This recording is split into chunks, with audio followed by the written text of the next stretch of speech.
Nope. There you go.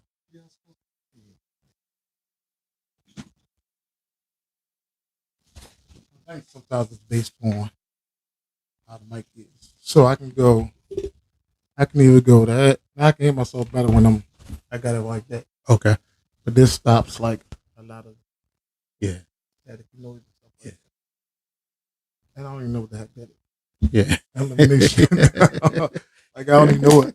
I don't know what the heck elimination is, but then I got a little. You still figuring it out. Yeah. Then I got a little sound.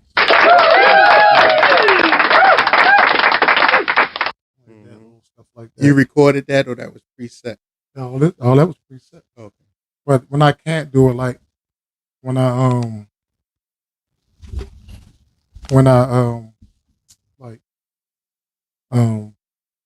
edit, Mm-hmm. I don't even got to use this really. What you use to edit? I use the Microsoft thing.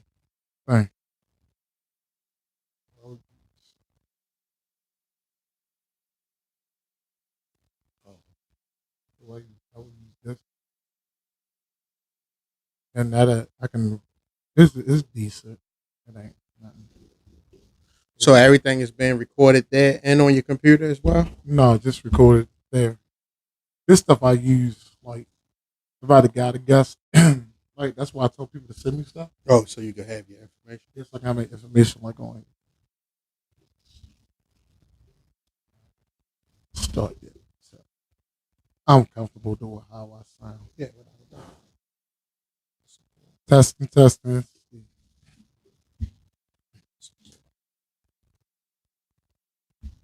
But sometimes like right.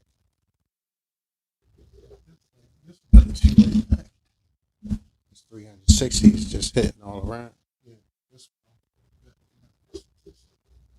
Do they got these individual mics you could buy? I tried that, but it don't. It's like hard to. Okay. I gotta do it that way sometimes. But take that off. Yeah. That be acting up sometimes. Yeah, it sound better. So that's better? Yeah, that sound better. All right, how about that? No. What you just had sounded better. That sound better. All right. So that sound, yeah. Sound like we about to start rapping or something. So for the inclusive people, you get to hear the behind the scenes before the show starts stuff, right? You get the extra clip. Yeah. It'll be before the show start. Yeah. Extra clip stuff. Kick a sweet 16 or something. Right. Yeah. You ever rap? Shoot. No, not really. Yes, you did. Everybody that wrote, everybody, yes, you did. Everybody that wrote something, right. Everybody be like, nah, I ain't never know. You penned something before. I penned something. Yeah. I don't know what it was. Yeah. You penned something. Figure it out, my ladies. Right, Some stuff like that. Yeah. All of us in that age group, all of us that came up in the 80s, we penned something. I had to rap about something. Right. We're going to talk about a lot of that today. All right, let's go. Be like, yo, I could do that. I could do that. This is before the scene stuff. The stuff we talk about when we're off air. Yeah. Stuff we talk about when we're off air. Right. So, all right. Let's get to business. Hey, everybody out there in the world. This is your host, Coach Q, from the Full Court Dreams, the Underdawgs Voice. Today, we have my homeboy, my road dog. We've been friends forever. Yes, sir. No, make that ever. Yes, like, it's been a long time. EVA. Ever. Yeah. It's been a long time when you take the four off of it, right? For real. Ever. Mr. Cornell Dews from the Dews perspective. Yes, sir. True Baltimorean right here, yes, right? Sir. True Baltimore native, right? Yes, so we're just going to chat today, man. Look, we're going to kind of go off what we usually talk about. But everybody still have a story, right? Definitely. Everybody still have a story. So without a doubt. And I call him man, but yeah. And I call him Stevie. I know that I know. Yeah, I'm mad at that's Stevie. I remember like when we first met, I came down the street like, "What's up, man?" Yeah. I said, "How you know my name?" Right. I'm like, what? How you know my name? I remember that. Right. And look, I haven't thought about that in 40 plus years, but when you said that, I remembered instantly. I said, "How you know my name?" Right. I think about that all the time, You was just saying, "What's up, man?" Right. I think about that all the time, When you talk, I be like, I remember when I was like, "What's up, man?" You're like, "How you know my name?" I was like, "Oh my That's God. your name?" Right. That's what my parents' name. Oh my God. I might not even have known my real name was Cornell at the time. Yeah. Crazy. Yeah, if you would have said, "What's up, Cornell?" I probably wouldn't even answer. Right, who's that? Yeah, who's that? Who's that? Who's Cornell? I'm man. Hey, man. Like, yo. I just moved around here, dude. I don't know. I don't know. Is that your name? Right. I'm just walking down the street. Right. So, I remember that. So we have my man. We're gonna talk about some memorable stuff, some things. Yes, sir. We're getting into and some things that man is doing on the dude's perspective, man. And I really I really enjoy your perspectives, man. Yes, sir. I appreciate that. Sir. Stuff you be writing. I appreciate that. It'd be really good, man. I really enjoyed reading that, though. So let's just get into it now. Yes, Again, sir. we go way back. Now, I talk about me being an underdog all the time. Yeah. And we're going to talk about the same story. We talk about when we was on your podcast. This dude right here, you never told the story? This your first time telling your audience the story. Yeah. So, let's go. I was waiting for this podcast right here, right? I'm him. So he's the one yes, I that am. made me feel like the first underdog in my life. Oh, man. Oh, man. Oh, we on the basketball. We ain't here on the basketball court. We on the monkey balls. We on the monkey balls on the playground, half the heights. Big old hole in the middle of the monkey balls, and I can't even shoot no hole. The man called me sorry. I can't play basketball. Right. I did. I did. Oh my Yo, God. can I tell you something though? Go ahead. All right. So look. All right, we talking to the audience, but we talking to each other, right? Yeah. So I'm gonna tell you. I hadn't recalled that story until you came as my first guest, actually, on my podcast, right? The Dude's Perspective. And when you said it, I repeated it to others before they even seen the video, right? And when you said that I made you feel like that, right? Like I apologized to you then, and you was like, no need to apologize, right? But I thought about it after the fact, right? And I'm gonna tell you what I thought, Stevie, right? Like, as children, you say things, right? Not with ill intent, not with no maliciousness or anything like that. And you said on the podcast, you was like, no, that gave me the motivation that I needed at the time, right? But like at 50 now, and versus when you were preteens or teens, I started thinking from our conversation that we had a few weeks back, I was like, yo, how often do you say things to people that maybe with no ill intent, no maliciousness, but it did something to them and it sticks with them for years later. You know what I mean, homeboy? Like, and I think, because people always tell you words don't hurt, or words, you know what I mean? Sticks and stones, break my bones, words will never hurt. You know what I mean? But words definitely hurt. You know what I mean? The older I get, the more I realize that, especially working with young people, So again, I apologize for being a child and saying that. And I did say it, you know what I mean? And we might have laughed at the time. Yeah, it was, but, it was like, again, we was cool. So like, yeah, but still, because I'm telling you, because I thought about it after the fact, and I've thought about it continuously since we had that conversation, to be mindful of the things that you say. Right. You never know, because you never know what kind of impact it may have. At times, it have everlasting impact. Right. You know what I mean? I mean, and it did. It had everlasting impact, but it was a good impact for me because you know it made me better. Like, I'm glad it did. It made me better. I'm glad it did. And you came back. Right. And you came back. Right. You gonna tell her what happened when you came back? I just came back and just started whipping some tails. Yeah. Yeah, and he went from not being drafted to, yo, we want Stevie. I'm like, yo, look, hold up, Stevie. You gotta tell him everything. Man, listen. I kid you not. And we talk about this. Our homeboys, we done talked about this, right? Right. Man, Stevie, man, right. He couldn't make a shot in the middle of the monkey balls or nothing, man. Like that. The monkey balls, the monkey balls about this wide. He just shoots it. We like, man, we don't want Stevie. Stevie like, all right. He left for a summer. Summer, boy. Stevie came back dunking and everything. We like, yo. I'm like, yo, you say Stevie nice as a mother. I went away shooting on crates. Yeah. Everything I could shoot on. Dribble everything I could dribble on around my cousin, man, and just. But when you came back, and you was off, and you took off from there. Right. I've seen it. I've seen it with my own eyes. Yeah. It was fun back then, though, man.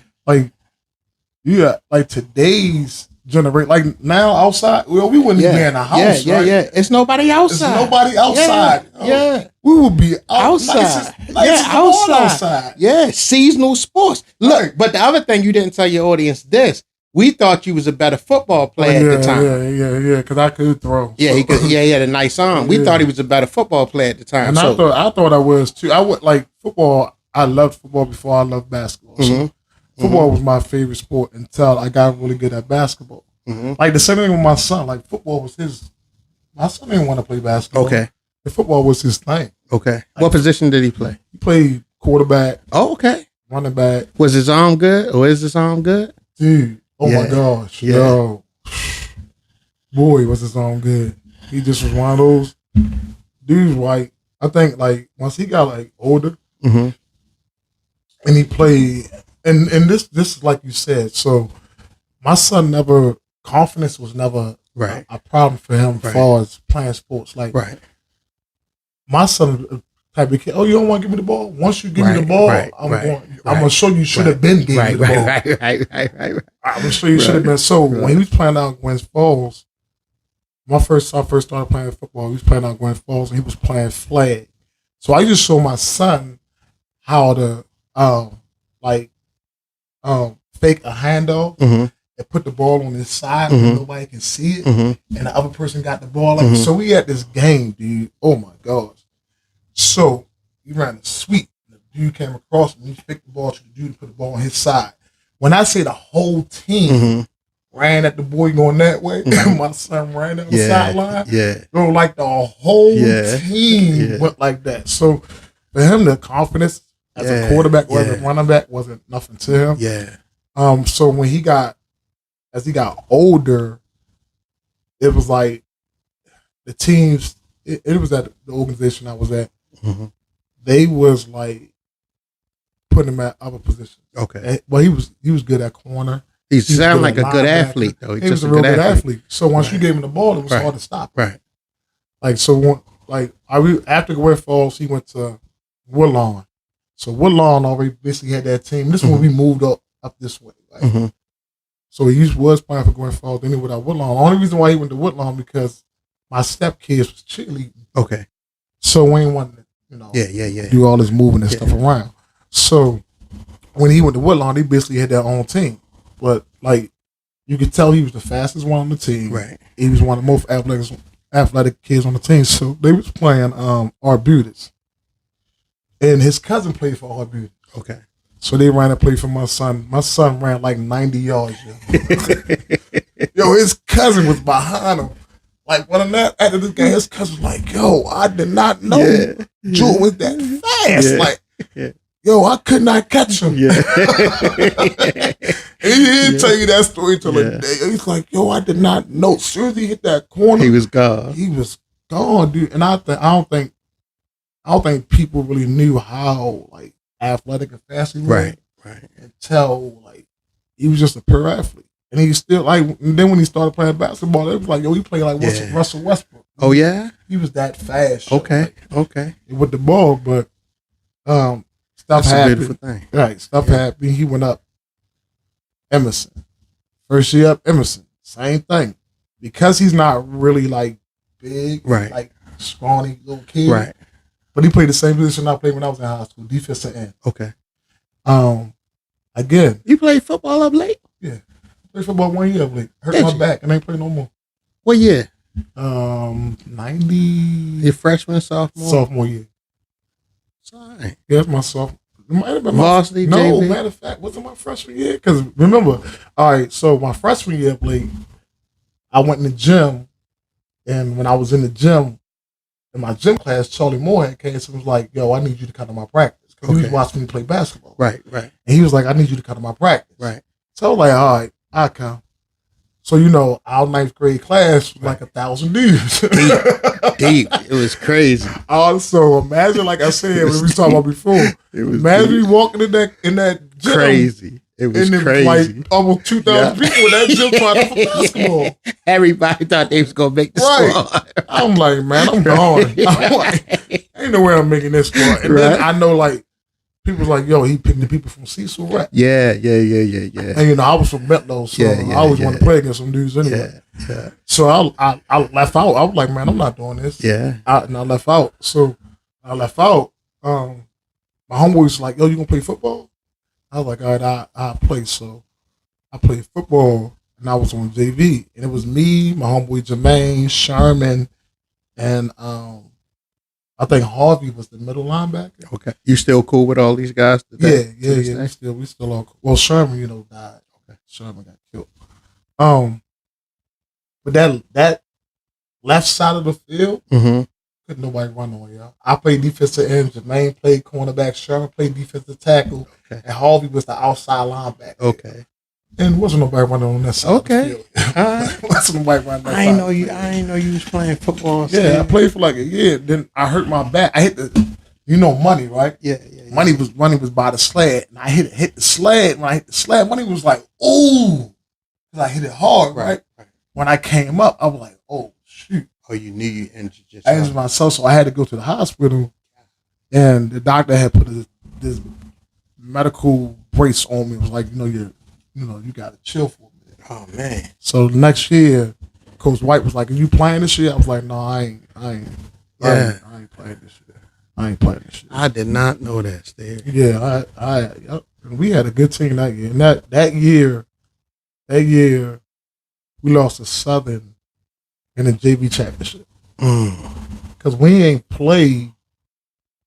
Like, our season ended early, but we was going to the championship, us and Southern.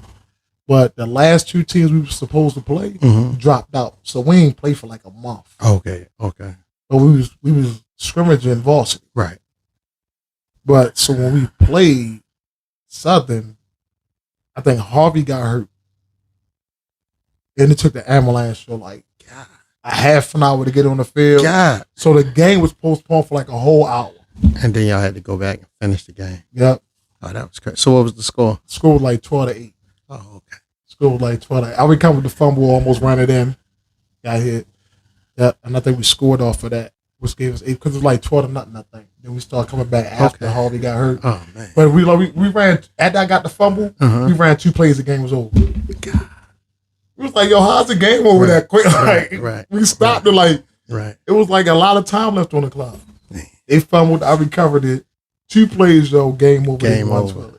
12-8. Crazy, right? Yeah. Can I share something too, Steve? Go ahead. All right, so look, right? You asked me, you was like, because I just want to clarify this, right? Because you said it, and I'm in agreement with you. When we were communicating and corresponding about doing you having me here as your guest, you was like, yo, what's your underdog story? And I was like, yo, Stevie, I said, this might sound crazy. I said, but I never seen myself as an underdog. Right, yeah. And you was like, but you do have a story. I said, I do. And after talking to you, I shared it with my wife too, right? And I was like, others may have seen me as an underdog. Right. You know what I mean? But like, and my wife and I, we talk about this all of the time. Yo, I'm my only child. Right. So I spent a lot of time to myself, by myself, right? And I spent a lot of time talking to myself. Right. You know what I mean? And in my conversations to myself, like I realized this early on, Stevie, like you have the option to either big yourself up or put yourself down. Right. You know what I mean? And my wife and I over lunch today was saying this. I shared it with her. I said, why would I choose to do the latter? Right. You know what I mean? Like, and I guess being the only child too, and a mama's boy, you already know that. You know, like my people's poured into me to think. And it's crazy because I think over the years, sometimes it got misconstrued. Like if you don't know me, you might misconstrue or misinterpret what you see and observing. Like what I'm doing don't have nothing to do. I'm trying to pump myself up. Right. You know what I mean? So I'm talking to myself to this day, Stevie, man, like in the morning when I'm getting ready for work, my wife could walk past the bathroom door, man, and hear me engaged in a full-blown conversation. You know what I mean? I love my wife, like, who I'm talking to myself. Right. Like I'm saying, you got this. Yeah, yeah. You know what I mean? Because you know the world that we live in, man, if we allow them to shape our narrative, they'll constantly put us down and have us second guessing ourselves. And you know what I mean? Like lacking confidence and all of that type of stuff. And then you start internalizing all that, man, and be unproductive, you know, or fail or be scared and deterred from the jump to even try, you know? So, that's one of the things that I do as an educator, man. I try to encourage the young people. You know, we work with young people to try to pump them up and motivate them like, nah, you are this. You know what I mean? You are. No, you can. No, you know what I mean? Like, and me saying that's my perspective and that's my narrative that I choose to write for myself, right? That's not saying every situation I was in that I came out on top. You know what I mean? Because I didn't. You know what I mean? But I'm going to find a win in every situation I'm in. You know what I mean? I'm going to walk away. Like, and that's probably a fault of mine because I'm a premature celebrator too. You know what I mean? So if I get in the ring with a heavyweight fighter and I just hit him twice, that's my win. You know what I mean? Right. That's my win. I wasn't supposed to hit you. I wasn't even supposed to be in the same ring with you. You know what I mean? I tagged you twice. I might get knocked out. But when I wake up, I'm still you know what I mean? Like, I tagged you twice. I tagged you twice. And I ain't dreamed a day in my life. Somebody raised my hand. You know what I mean? I'll raise my own hand. You know what I mean? I ain't dreamed a day in my life. And I tagged you twice. What that say about you? I play those type of mind games with myself to make myself feel, you know, and I try to encourage, especially young people, man, don't allow this world to write your narrative and shape, you know what I mean, your narrative for you, man. You're the author of that for yourself, man. So, and that's like, so one of my girls came on, her episode aired yesterday. I saw the young lady. Yeah. So when I asked her about her Underdog, it's two ways you can take that. Like somebody saying your Underdog motivates you to do more. Definitely. So she said that's how I took it. She said that label just made you want to. Right. I feel you. Just made me want to go hard. Yeah. And let me prove them wrong. Let me prove them wrong. So she was like, "Well, our basketball team." She's like, and I never knew this, or they think I never knew this. So my girls used to be like, why? Ain't nobody talking about our team like that. Why? So that just made them like want to just like, yo, if we play against them, we gonna kill them. Like, it just made them work hard. Yeah. But guess what? That's what they said now. So all them teams that they talked about, got one, maybe two girls that went to college to play basketball. We got 5 girls. Congratulations, man. That's 5 girls since I've been existing. At least 5 girls on our team. Congratulations. Went to college to play basketball. Yeah. And congratulations to all those young ladies too. Right, because they put their work in, man. And to their parents as well. Right. Family support, and everybody. Right. So it's and their parents, like, I never really had a parent that didn't support me. Like fall with my AAU team and stuff like that. So I never really had a parent that didn't support, especially my first bunch that I started out with. Never had a problem with their parents. That's good. Never. Because they say parents can be something, man. I saw you posted something recently. They say parents. Like, yo, I mean, so this basketball year, and this my Yeah.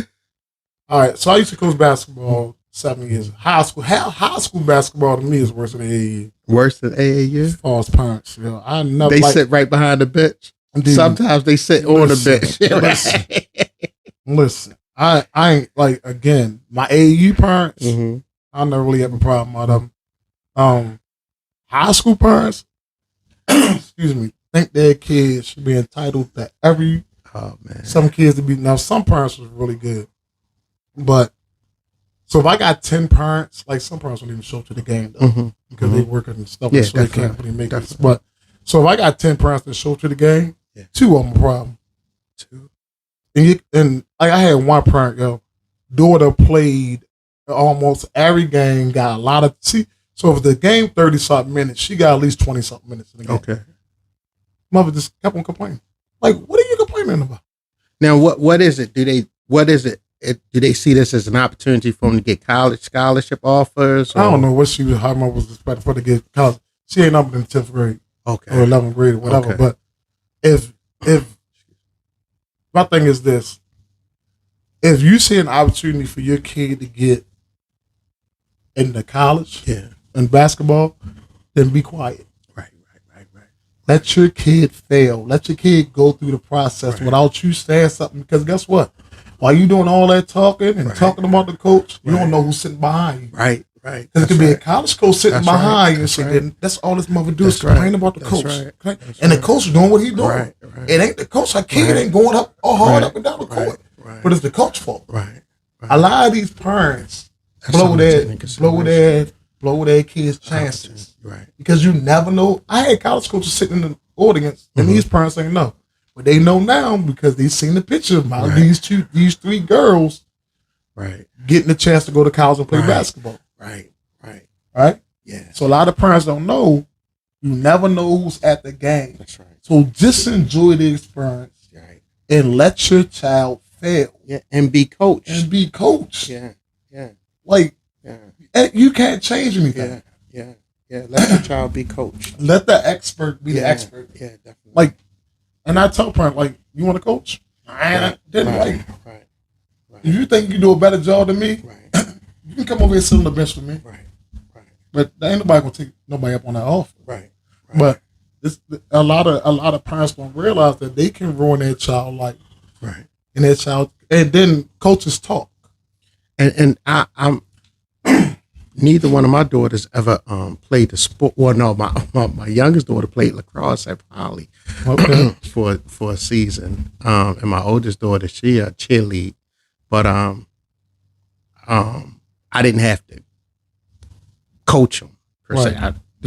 The one who played lacrosse, I ain't had no clue about lacrosse. I was just on the sideline cheering her on. You know what I mean? And that's how it should be. But one of the things I was going to ask you from that perspective, Steve, like, do you think parents even take into consideration how their conversation on the sideline during a game may even impact them, the child? Yeah, it does. While he or she is playing the game, like they might be embarrassed, they might be made to feel particular. And his kids that don't like that, like, mom, like, right. And then it also confuses the child. Right. Because I tell my yo, look at your parent. While I'm talking to you, and you look over, you coming out the game, right. So they don't realize how all that affects the kids' chances, and then you wonder why my kid didn't get no plan out because they keep on listening to you. Right. They just enjoy the freaking game, man. And then most of these kids nowadays, because basketball numbers are going down. Okay, kids what you mean? Play basketball. The kids don't want to play. Basketball, male and female. More males gonna always want to play. They could trust me.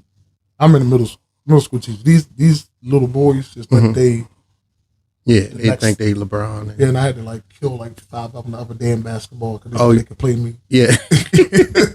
Oh my God. Yeah. I'm like, sure. So you out here crushing people's dreams. Man. Oh my God. See what you doing? Doing? Look, you gonna challenge me? You out here doing that. I be trying to tell them yo, I don't want to do that to you. No, Mr. Quillens, come on, you can't play. I said, shorty. Right. Don't do it. Then you crush that dream. Then it's like, that's wrong. I said, I'm like this. I said, I'm gonna play with y'all, but I'm not going to score. Right. I'm just going to pass the ball to the other 2 people on my team. Right. I'm just going, no, you can score, Mr. Quinn. Yeah, I'm like, no, I'm not going to score. So they was beating us. Right? And I was just dropping dimes. I had to look past it like, ooh. So I was just dropping dimes. He said they was like, ooh. Right. I was just dropping dimes, right? So they was beating us. So the kids from outside was coming inside. So Lou was still running my hand. Come on. I said, yo, if I score, y'all going to lose. Right. So I'm just not, no, Mr. Quinn, let's score. You got it. I can play you. I said, all right. Scored on 4 times in a row. Kids like, he got Mr. Quillen done fried you. I said, see, I didn't like, I don't want to hurt. So did y'all win? Then y'all won. But the game was like, it was trying to stop. Oh, okay. But we would have won like, it wasn't like a score probably like 5-3 at that time. Okay. So, do you think with the all of the attention that Angel Reese's and Caitlin, that sparked like. Yeah, that sparked the interest for more it sparked the interest girls to play. Yeah, it sparked the interest for. Like I told the coach the other day that I was recruiting, so I told him, I said, and this is how I feel. Anybody else's perspective is their perspective. I said the next good group of girls you're going to get is girls from 2028 on. I said, these 2024s and 2025s, they seem like they lazy as freaking don't want to do nothing. Right? Oh man, they just want everything handed to them. Okay. Now these little young girls that's coming that I'm watching, right, balling, hungry. It seemed like they're hungry, right? Okay. And I don't know if it was for COVID that got the got you. But like the girls I had, even with COVID, we was outside playing basketball. Okay. They was like, Coach, we want to go outside. Okay. So we found the playground. We had masks on, and we was outside playing basketball. So it never really fell off for them. Okay. But the ones that was sitting in the house. Right. So I think it fell off for a lot of kids. But like I told him, I said, dude, you're not going to get the hungry baller, and this is my perspective, until 2028 graduates. Okay. And they're going to be impacted by these young ladies we sing. These long ladies we sing, like Angel Reese and all them. Right. And I coached against Angel Reese when I was at Pilates and at where she was at St. Francis. She was at St. Francis. Same player, same demeanor. She go, same trash talk. Yeah, she go. So for anybody that knows her now, like that always been her. She always been that trash talk. Like she from Baltimore. That's what we did. We talk trash about that, right? Yeah. So, how do you think they going to show up on the professional level? Do you think like the stars that we witness and women's college basketball, do you think they're going to be stars on the next level? I think they can be, and I think they will, because now you got the oldest ones moving out, like Candace Parker. Candace Parker got like another year. So playing behind them and seeing how they are professionally is what I think most of these girls need to, take out of this. How these ladies are being professional basketball players, like, and handling everything as a professional, right? That's what you need to take most. Like, don't go in it, like, be humble, right? Definitely. Don't go in there. Definitely. These grown women, like, definitely. You got to go in. These women got babies. Yeah. Like, you ain't coming there taking my spot. This ain't college, shorty. Like, this my money. Like, this ain't college now where you can go in the transfer portal. Yeah. Now, ain't no transfer portal. You going to get traded. Yeah. Or you going to get cut. Yeah. Ain't no transfer. Ain't none of that. So, they got to go in there with the thing. Let me learn. Be humble. Like I always tell, when you go into a new situation, act like you don't know nothing. Right. Act like you soak up everything like a sponge. Don't go in there on the best thing. Right. No, you go into that situation like, yo, I don't know nothing. Because you don't. Right. Because every new girl I get, I say, first thing, you don't know nothing about basketball. I don't care who you came with, where you came from, who used to coach you. You don't know nothing about basketball. Yeah. I'm going to teach you, but you don't know nothing about basketball right now. So pretend like you don't know nothing about basketball. Right. Nothing at all. Nothing. Are they receptive to that normally? Yeah, because we teach the game, so that's good. Most of them just learn the skill, but don't learn how to play the game. Yeah, even Gino say, I still got to teach all Americans how to play basketball. Right. Because it's more than just a game. Yeah, it's more than just you shooting the ball. Yeah, it's more than that. I tell people, if you don't got a high IQ for basketball, you can't never be a great player. You've been watching LeBron's new podcast, supposed to be for the intellectually High IQ. Yeah.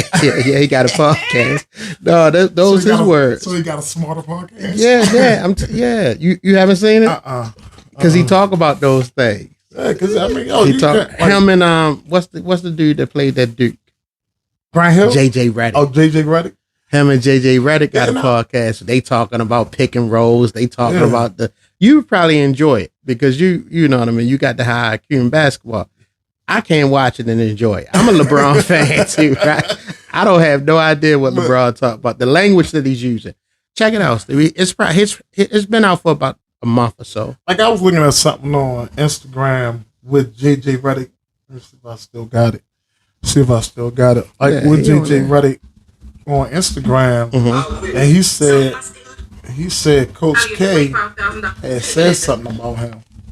He said that's the only coach that could say something. The worst thing that any coach has ever said to me came from Coach K, and it was after my sophomore year. Really struggled that year. Tried to quit in December. My sisters talked me out of it. Really struggled second semester. I played well for most of the season, but I really struggled. Started taking antidepressants, started seeing a therapist, and I was a fucking knucklehead. I was out. I was like living the frat life and trying to play Duke basketball. And like they knew that this was happening.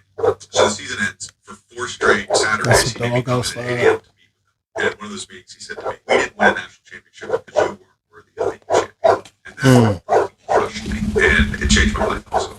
Told him he wasn't worthy to be a champion. The worst thing that any coach has ever said to me came from Coach K, and it was after my sophomore year. Really struggled that year. Tried to quit in December. My sisters talked me out of it. Really struggled second semester. I played well for most of the season, but I really struggled. Started taking antidepressants, started seeing a therapist, and I was a fucking knucklehead. I was out. I was like living the frat life and trying to play Duke basketball. And like they knew that this was happening. So the season ends. For 4 straight Saturdays, he made me come in at 8 a.m. to meet with him. And at one of those meetings, he said to me, "We didn't win a national championship because you weren't worthy of being champion." So I'm that coach. Okay. Like, and my girls get it. Like, I don't lie to them. Okay. Like, I'm gonna tell you the truth. Like, yo, you suck right now. So now you got to get better. You know what I mean? You ever made a player cry? Yeah. But it wasn't a demeaning type cry. It's like, yo, I'm pushing you. Right? So they cry and all right, Coach, I'm good. Let's go. Okay. You know what I mean? Okay. It wasn't like a demeaning cry, like, yo, you suck. Yeah. Like, no, yo, let's go. Like, you're better than what you're doing right now. That it's not like, yo, right now, yo, like the girl Michaela, you suck right now. Yo, like, what you doing? Right. But it depends on how you build that relationship. Yeah, definitely. It's everything. All about the relationship is about everything. Because Michaela would be like, Coach, really? If you don't, you know what I mean? And we had that spat back and forth. Then we like, all right, let's go out there. Let's go. Let's go kick. Right. Based on your relationship. Based on our relationship. And I got, for all my players, I build that relationship with them so when I'm telling them something, it don't go over their head like, okay, he's telling me the harsh truth, but it's out of love. Right. You know what I mean? It's because he want me to get better. He ain't just saying it just to be saying it. It's like, no, yo, right now you're not playing your best. Right. And you suck right now. Right. So what are you going to do about it now? Is you going to mope? Right. Or are you going to go out there and kill? Yeah, do what you're capable of doing. Exactly. Like we was in Florida. So this girl named, one of my basketball players named Amari, he came to the game. I think it was the second game we was playing. And Amari had went up. She fell on her face. Right? And she was playing terrible that day. Like, she couldn't do nothing right. Right? So she came out the game. She was crying. I'm like, oh, what are you crying for? I can't. I said, Amari, really? Like, get together, y'all. Before the next game, she came. She like, Coach, I ain't never having a game like that again. Okay. Rest of the tournament, yeah. Sheesh. Beast mode. Yeah. Locking people down. Yeah. Stealing, layup, boom, Yeah. shot the 3. Like, beast mode, yo. Yeah. When she came, I ain't never having a game like that again. You don't got to worry about me ever crying nut. Yeah. I ain't never having a game like that again. And she just came out that beast mode. Yeah, so that's good. That's good. So sometimes I gotta come check out some of your games, Stevie. Man, you gotta give me your schedule. Yeah, we go to. So I got a little younger girls now because I just cut my older girls team. Okay. So Wow. Like I just told the other coach, like the dedication part of it. Like, God, none of them. I'm sure that had to hurt some like, kids. So it did, but so it's like I really didn't. I really wasn't thinking about doing high school this year because of the simple fact the last couple of years it's been like they wasn't really being dedicated. Gotcha. The younger girls would be dedicated, but the older girls wasn't really dedicated like that. So me and my assistant coach was talking. He's like, "Yo, I'm not doing this another year where I got 6 and 7 people at the game and stuff like that." Oh man, showing up at the game. Yeah. You got 12 girls, but then, you know what I'm saying, then 6 or 7, 5 of them show up at practice because, I got to do this, I got to do that. So once they get older, prioritizing. Right, so once we get older, it's like, I got to get a job. I got to do this, I got to do that. So this year, like, I waited kind of late to start, especially because I'm like, I'm coaching high school. Right. Over the years, I wasn't coaching high school. Right. But after like, even before the playoffs ended in high school, it was people having AAU trials for high school. And I'm like, don't you get these girls arrested? Just got finished playing high school basketball. Right.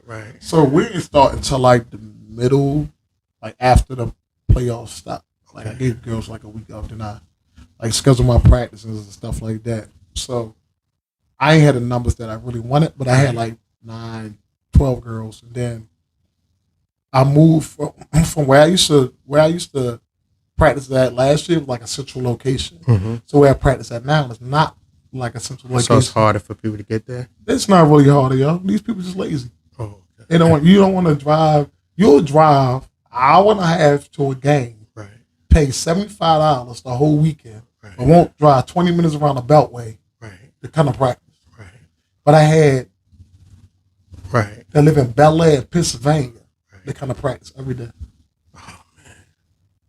Kind of practice every day, yo. But you couldn't drive 20 minutes around a Beltway. Yeah. They kind of practice. So home life, it was life. So I make myself available when I make myself available. Right. Because now you had me all these years and then take advantage of it. Right. So now I'm available when I'm available. Okay. I'm available, like, a lot of stuff I do for little or no cost at all. Yeah. You'll go somewhere else, won't get the same treatment, won't get the same style, the same fun, the same... None of that. None of that stuff, and pay way more money.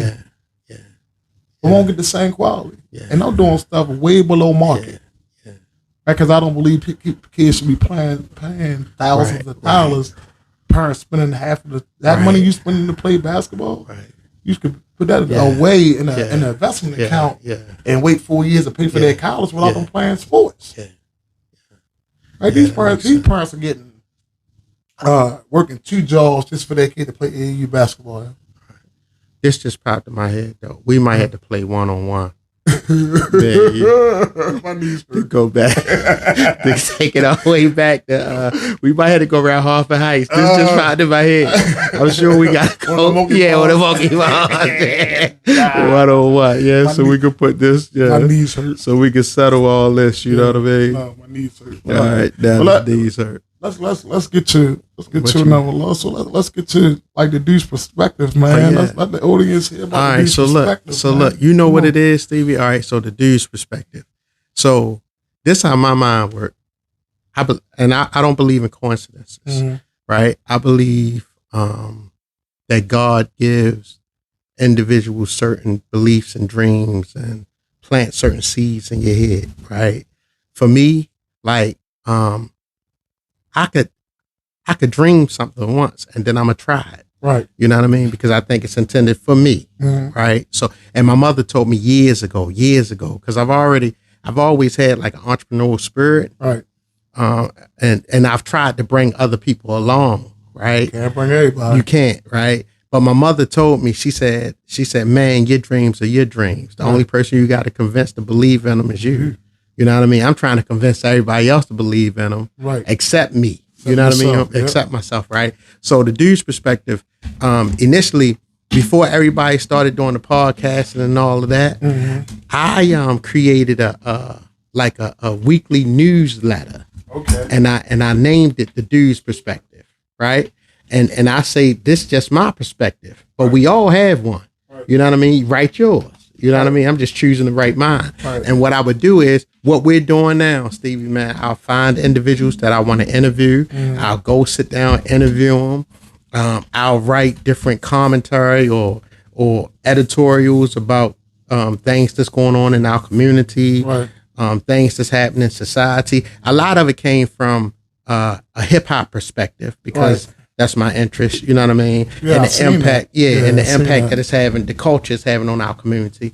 And I would write it, have my wife edit it for me, print it out, take it to Staples, print up copies, and I was passing them out like it was the Afro-American. You know what I mean? I'm going unsolicited at times, putting them in people's mailboxes. You know what I mean, Stevie, man? And I was doing that years ago.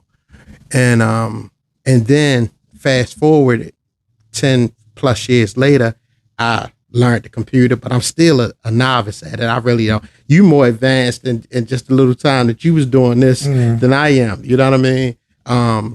But I learned how to transfer what I was doing, pen and pad, to the computer. Okay. So one of the things too, I'm gonna tell you this. Like years ago, it's the oldest hip hop oriented website. It's a website called allhiphop.com, right? And I've been reading it for years. But prior to reading allhiphop.com, it was this website called realtalkny.net, right? And they would write these stories, these editorials about hip hop, doing what I transferred into the Dews perspective initially. So what I would do is I would comment on realtalkny.net. Whatever he posted, I would comment or send him a direct message. And he started corresponding with me. The owner of the website started corresponding with me. Lo and behold, what eventually happened was he gave me access to start writing on his site. Okay. You know what I mean? And he would post. Well, he gave me access that I could post it myself. You know what I mean? This back in the early 2000s, right? So I'm doing it and I'm posting it. But in my mind, what eventually happened, a company bought him out. Oh, so they got to keep all your but that wasn't even what I was concerned. I wanted to try to capitalize monetarily wise. Right. You know what I mean? Like after a while, it was fun. But I'm a grown man with a family. I mean, it's my dream. But can you imagine me going? My wife see me sit down, typing it, right? And I'm like, no, baby, don't worry about it. I got posted. I'm calling my homeboys, yo, read my page, read this and that, right? And it looked good, but where the money at? So I did that for Real Talk and Why.net. He ended up selling it. Dude that owned it, gentleman named Nigel. Never met him face to face. Just all this online, right, Steve? So ended up. So I'm like, I got in my feeling, man. I'm not doing that no more, man. I'm trying to get a couple of dollars, right? So as I was doing that with realtalkny.net, allhiphop.com was another site that I would read faithfully, religiously, and they had this. They had a rumor section, and the gentleman they had a character that they had created called Ill Seed, right? And Ill Seed would write these things, and oftentimes it was funny or something outlandish. I would correspond with Ill Seed. Right. And from corresponding with Ill Seed, I got in contact with the co-CEO of the company, a gentleman named Chuck Creekmur. His partner is a gentleman named Greg Watkins. Chuck Creekmur started allowing me to submit material that he would post. And again, I was off and running. I'm submitting. You could Google it. If you Google my name, Cornell Dews, allhiphop.com, you'll see the different editorials that they posted and uploaded from me. So I did that consistently. But again, like what you're doing, when you have a thought and an idea and you want to share it and you want to publicize it, sometimes I would submit things that I thought was worthy of being published that didn't get published, right? For whatever reason, you know what I mean? And I didn't want that to happen. Right. You know what I mean? Like I wanted to be able to do what they were doing. And these gentlemen that got allhiphop.com, man, they're from Delaware, right? You don't see a lot of hip hop acts from Delaware. You know what I mean? So that was encouraging and motivating to me too. And I shared that with brother Chuck Creekmur. Like, I'm from Baltimore, East Baltimore, right? And if you can do it, then I can be motivated and encouraged to do it. So it was my passion of doing those things and the opportunities that I got to do with realtalkny.net, allhiphop.com, that allowed me to start thinking and dreaming like, yo, I could create something of my own. And it started with the Dude's Perspective, that the paper, pen and pad, and then that transferred to the dudesperspective.com. But I'm gonna tell you this, because I'll be remiss not to share this. So even before realtalkny.net and allhiphop.com and me corresponding with them regularly, the Baltimore Sun had a journalist, great journalist, man. You may know about him now. No, I'm gonna tell you, gentleman named Gregory Kane. Okay. Mr. Kane, right? Mr. Kane. God bless the day he passed away, man. Passed away from cancer. Mr. Kane used to write editorials for the Baltimore Sun, right? Again, I get his email address, correspond with him. I read the articles, say my opinion of the articles. Mr. Kane, man, from doing that, Stevie, man, he and I established a relationship and a rapport, man, that allowed him to start interviewing me, which he posted in the Baltimore Sun, or blackamericaweb.com, like different interviews. Yeah. And he would even come to my class when I was teaching elementary school at Furman L. Templeton Elementary School on Pennsylvania Avenue in West Baltimore. And I had all boys classes. He would come speak to my kids regularly. And I had a chess club. He would come and play chess with my boys, man. You know what I mean? Just by doing that. Like, so I'm a strong proponent of that. If I see somebody doing something, I'm encouraged and believe that I can do it. I will reach out, correspond. Plus, I'm this type of dude too. I don't even trip off. I don't have no hate in me.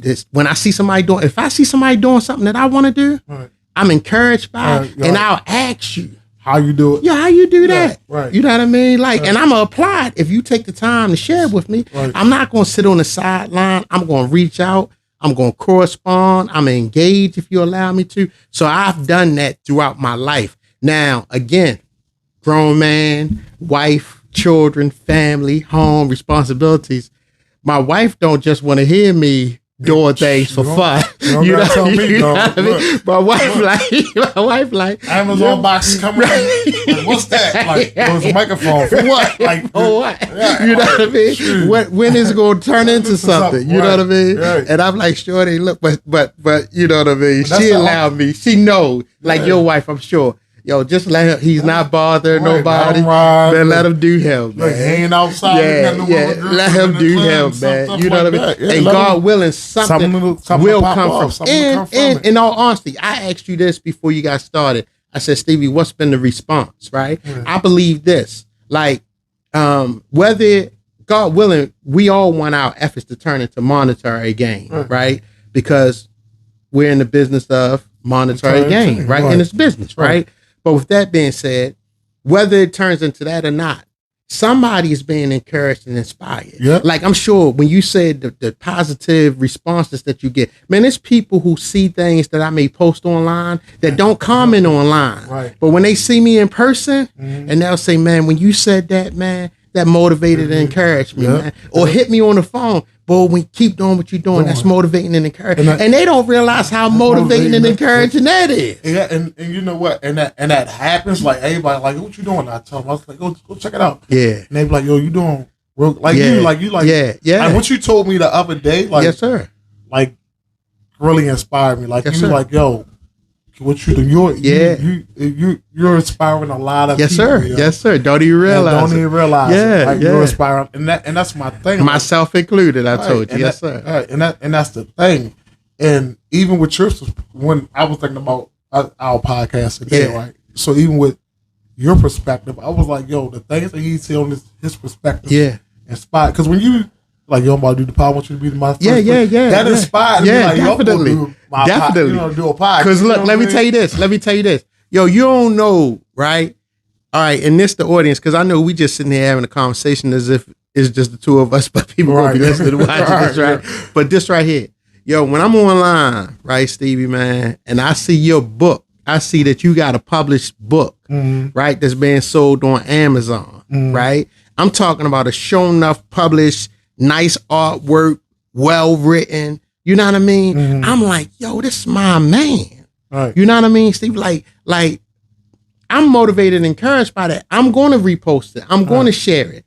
but I'm also going to go and purchase the book. Right. You know what I mean? I'm going to purchase the book. I'm going to read the book. Right. And I'm going to share that with, and I'm going to encourage anybody else to do the same, right? Like, and I think that needs to happen more in our community. When we see our homeboys doing something like, yo, for you to do, that's my man. Right. So I celebrate you the same way I would celebrate my win. Right. And a lot of, like, even on, like, Facebook, like, it people I ain't talked to and get, like, yo, bring me 5 of those books. Yeah. Like, and my daughter do, like, Michelle called me, like, Steve, I need 5 books. Yeah. Me and my daughter, we do this little thing and we give books away to the school and stuff. So I'm need about 5 of your books while they did it. And that. And like the thing you gave me that you wrote about your father. Yes, sir. I gave that to my son. I'm like, yo, read this. Yeah, that's real. Like really read this, yo, because that's real. Somebody's story might inspire you to, definitely, you know what I'm saying? Definitely. Somebody's story might inspire, because sometimes our kids don't really appreciate us. They don't, And then once they read somebody else's story.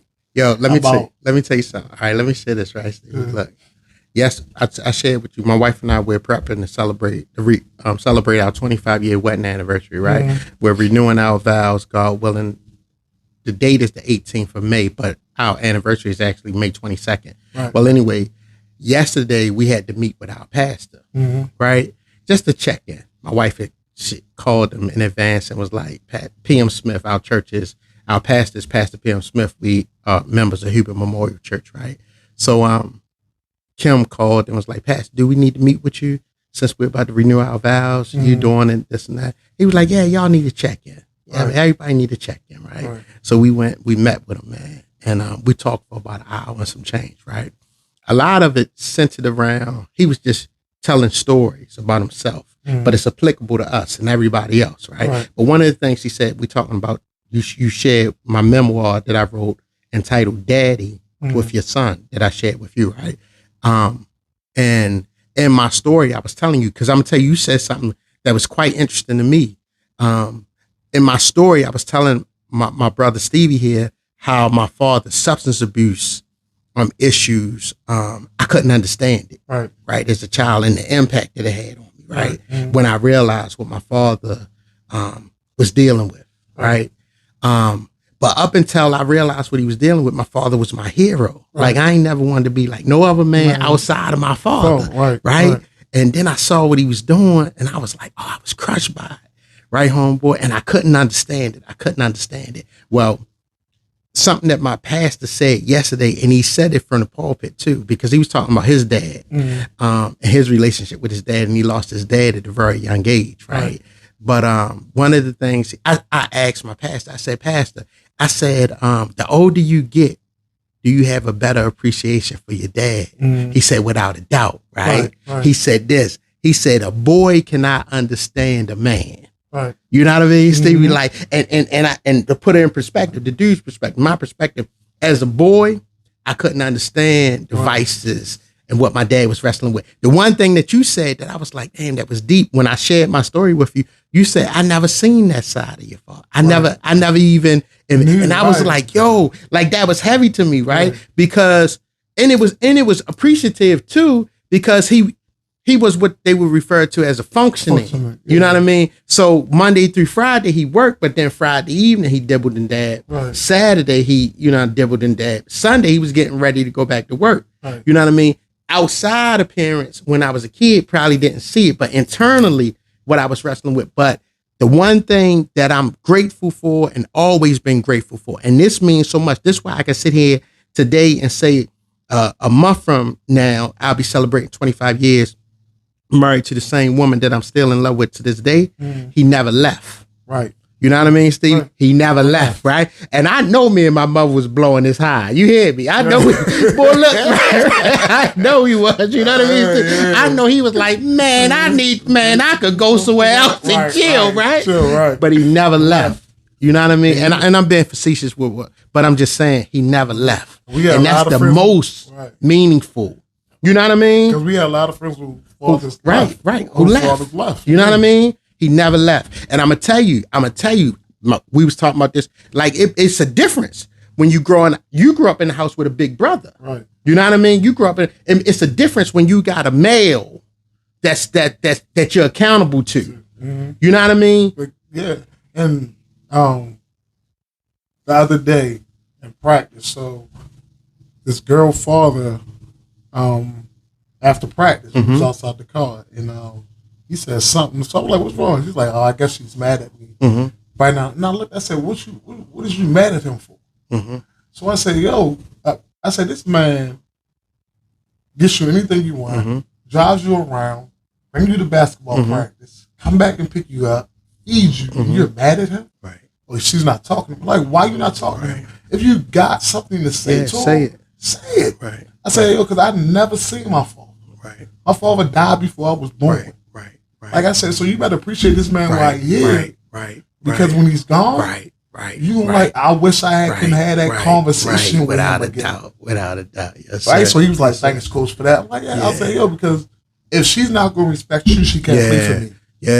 She can't play for me. If you're not respecting your parents, you can't play for me. Yo, that says a lot. Hey, like that says a lot. Because even I was listening to Dawn Staley, and she said that. She said, if I know a kid don't respect their parents, not gonna respect us. You already know. So I'm not gonna, you already know. We lost them. Yeah. So I'm not going to deal with you if I know you're not respecting your parents. I'm gonna cut you loose before I lose you. Right. Yeah. So like kids, like teenagers, when they between the ages of something, hate their parents. Yeah, I already know. Because I already know. Yeah, we got kids that was teenagers.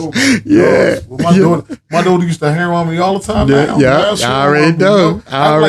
I'd be like, where you want to go at? I don't want to go nowhere. It'll come back. It's gonna come back though, because I'm gonna tell you, my youngest daughter, babe, she used to ride shotgun with me. Then by the time we went to Poly, she don't even get in the front. She sit in the back seat with her headphones on. I'm trying to talk to her, baby. How was this? She just give me one answers, one word answers. You know what I mean? I'm hurt. Did I get home? She laugh with her mother. I stick my head in, like, yo. Come on, man. But it come back. You know what I mean? And for me, that's a whole nother topic of conversation. It's crazy. You know what I mean? It comes back though. It comes back though. Yeah, I was like, oh, come on. Yeah, that's crazy. When you was talking about writing editorials and stuff like that, that's your underdog story. You don't really realize that. Yeah, how about that? All right, that's your underdog story. Yeah, that is. Yeah, you was perseverance. Grinding. That's you know what I mean? We done went full circle. You was gonna try to find the underdog story for me. You want me to have an underdog story? That was the underdog story. You're right. You like, somebody put me on. And then you like, hold on. Yeah, I was hurt too. Somebody give me a couple of hours. I ain't earned nothing. I don't own nothing. They done bought the company. All right, man, book that. My writing ain't getting published. Nah, I'm still gonna publish my. Let me go over here. You're right. You're absolutely right, Steve. And you still. That's it. I persevered. And guess, man, you starting to write shit. My own. I published my own. So at one time, was you on the radio at Morgan? Man, you come on, Stevie. You're man. Now look, it's a gentleman, Craig Thompson. Right, he's an attorney. But I met Craig years ago. I met him years ago, like back in the 90s when I met him. I knew that he had a show. It was called The Front Page with Craig Thompson on 88.9 FM, Morgan Station, right? And I again seen that he was up at Morgan. I reached out to him, Mr. Thompson. Hey, how you doing? It's Cornell. So and so, I sent them an email. Closed mouths don't get fed. Right. I'm sending emails. You know what I mean? If I get your email, I'm hitting you. Hey, man, it's Cornell, man. So and so, man, you got a show. He extended the invitation for me to come up to his show. Okay. I was like, without a doubt, I'm there. Right. But most people there be like, man, come on up. Right. And most people bluff. Right. Either way, bluffing with the come on, the invitation, and bluffing with the acceptance of the invitation. Right. I'm not bluffing either way. No, you extended, if you can say come before you say on, I'm there. Right? I'm already at the door. Right? So look, Stevie, I go up there, right? I go up there to the studio up at Morgan. I'm sitting up at the studio. This was during the time Dr. Bunley was running for mayor. Okay. Because he was the guest on the show. Oh, okay. Dr. Bunley come up there because I worked in the school system. Dr. Bunley, for a lot of black male educators, is like the mentor for a lot of black male educators in Baltimore City Public Schools, right? Okay. And been there for years. You know what I mean? So I made Dr. Bunley's acquaintance before, and I've always had the utmost respect for him. He came into the studio. Mm-hmm. We spoke. Mr. Thompson was like, Cornell, come on into the studio with us. So I'm going into the studio with him, right? So I sit down in the chair. I'm just happy to be there. Right. He tells me, he said, man, put these headphones on. I said, put the hit. Man. Steve, I'm 1 2 1 2. Microphone check. What we doing? Right. Can I push this button? Right. They made me part of the conversation. Right. From that one invitation, Stevie, I went every Tuesday. Wow. After work, I'm on my way. And every Tuesday I came up there. He allowed me to sit in at the mic, put the headphones on, and become part of the conversation. See? Now, I'm going to tell you what ended up happening from that. When he couldn't make it, he called me and said, Cornell, can you sit in? Man, without a doubt, I'll sit in. I said it now. I will say this, though, right? Because this is just how your man mind work, right? I'm sitting there. I'll take over this. I ain't even prepared to take over, right? I can't take over. But in my mind, right? So look, I'm here. So look, I'm there, right, Stevie? I'm talking, having a great show. So at the end of the show, the producer pulled me up. We talking. Mm-hmm. I'm like, man, how it go? You know, he was like, man, when he said, but look, when you introduce the show, you have to say, this is the front page with Craig Thompson. Uh-huh. Filling in for him, though, is you saying it like it's the front page with Cornell. That's not. He said, man, people calling in, listening, wanting to hear Mr. Thompson, and you talk like, nah, we can't. And I cried, laughing. I like, my bad, man. I just got ahead of myself. I got carried away. He like, man, that's not your show. I said, I understand.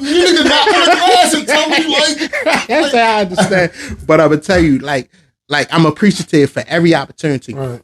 And what I will say, man, like, and you know this, you got to create that, right? Now for me, so I've done that, Stevie. My thing is, man, I know what to do, and I've done some great things in my mind, right?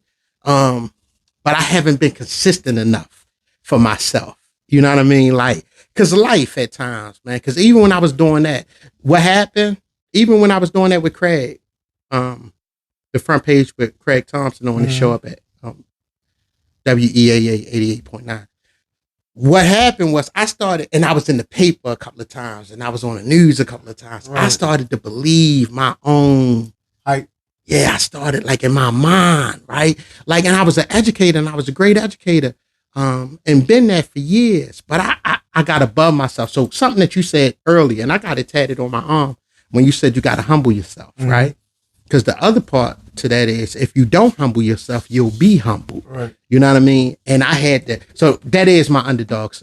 And I had to go through, I had to find humility. Right. You know what I mean? Because around that time, man, I thought I was going to be the next whoever. You know, I'm doing this, I'm doing that, I'm selling my clothes, I got Miati, I'm throwing parties, I'm doing me. You know what I mean? But that's all I was doing was me. You know, it was selfish.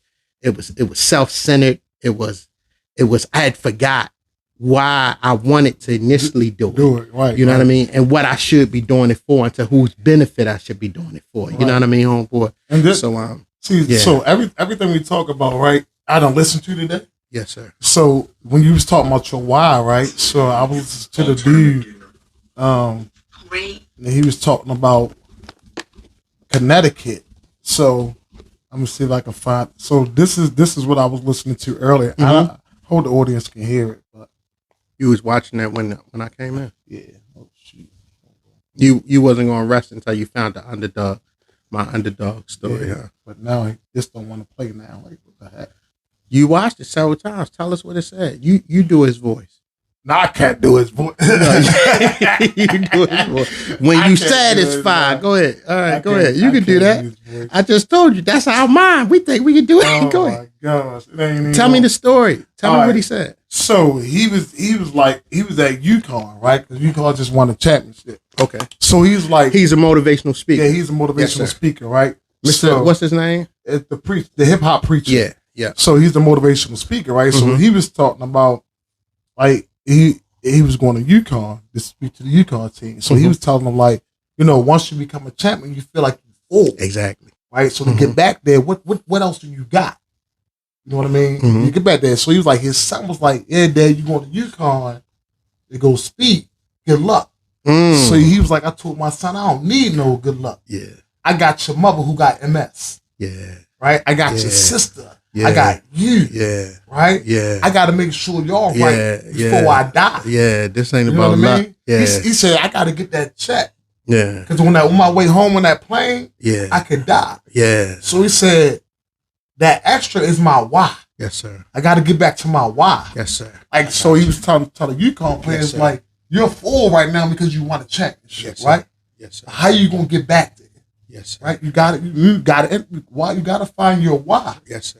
You know what I mean? I do. So when we get complacent, and and we're not consistent, that's when you got to go back to your why am I doing this? Right now, I got to get more because I'm just like my wife was like, I'd be like, all right, I'm gonna try this. She'd be like, gonna try something else. Yeah, same. Then I'm like, all right, dang, I'm tired of that. So now I'm gonna try this. Yeah. I'm tired of that. So now I'm gonna try this. But keep trying. And I'm keep trying until I find something that I know that I can really like. Basketball, I'm consistent at. Right. I'm never missing like podcasts. Like I made up in my mind, like, yo, I'm gonna do this on Tuesdays and Thursdays, with or without a guest. Yeah, without a doubt. You know what I mean? Because that's what I'm going to do. Yeah, and I need this to work. Yeah, and it will work. Because look, because I'm gonna say this too, Stevie. As I think about my why, people aren't tuning in just for your guests. Right. They tuning in to hear you. Right. You know what I mean? So the guest is a caveat. That's a bonus. Right. Half of your audience don't even know me. So they not here for, because you said Cornell Dews was going, they're here for you. You know what I mean? So yeah, whether you have a guest or not, you got to show up. I'm gonna tell you though. Yeah, this is great, Steve, because we've come full circle.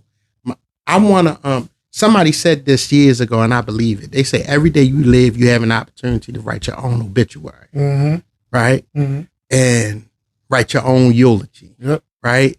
And that's I want to, at this stage and age, I've always been who I am at my core essence, but I got a lot of other stuff that hover above that core essence, that can be crazy at times. You know what I mean? But the core essence of who I am is, a true, authentic individual. Right. Right. My why, I want to make my parents proud. I want to make my wife and my daughters proud. Recently I've been thinking about this. I want my life, this part of the reason why I don't mind being transparent. Right.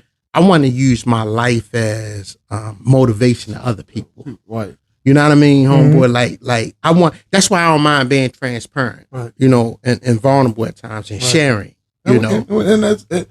And I think it's a false narrative that men should not be vulnerable. Yeah, that's weak. That's weak. That's weak. That's real. That's weak. That's real. That's weak. I think we should be. What I'm supposed to do? Yeah, right. Suppress all those feelings and wow somebody out. That's why we have heart attack. You gonna use some cayenne pepper. Drinking apple cider vinegar and all that. Yeah, I mean, no green tea and all that. Head hurting. And speaking on like what you just talked about, right? So. Some days I sit down and I'll be like, yo, Steve, what are you doing? And then I'll be like, when I leave here, definitely. And I'm I think when I leave here, I think one thing that my wife is going to see is how many people I touch. The impact. I already know. And that's all I want. Like that's all like it's crazy. Because right now, I think my wife like knows how many people. Yeah, because she see like who's that like Michaela coming over like she's like, but I don't really know. I don't think she know. Yeah, like, that's why he been out. Yeah, you know what I'm saying? Until 9 o'clock at night. That little girl is the reason why. Yeah. You know what I mean? Impact. The impact of this is why he does that. And this is who he is. Right, like I know who he is, right. but who I am to everybody else. Yeah, that's heavy. Like that's heavy. I don't think you know. Right. So I just like when I'm gone, and like my kids, like definitely I spend more time with other people's kids than even my kids because of my coaching thing, right? And one thing I was me being vulnerable, me having a conversation with my son because my son is 25 right now, so trying to get him to get out the little boy stage, get to the man stage. So my son, he said, and I've been wanting to tell you this for a while. I'm like, what? He said, I think that you want me to be like the girls that you coach. Mm-hmm. And this is what I told him. I said, no, I don't want you to be like the girls that you coach. I said, because a lot of the girls that I coach don't have a father.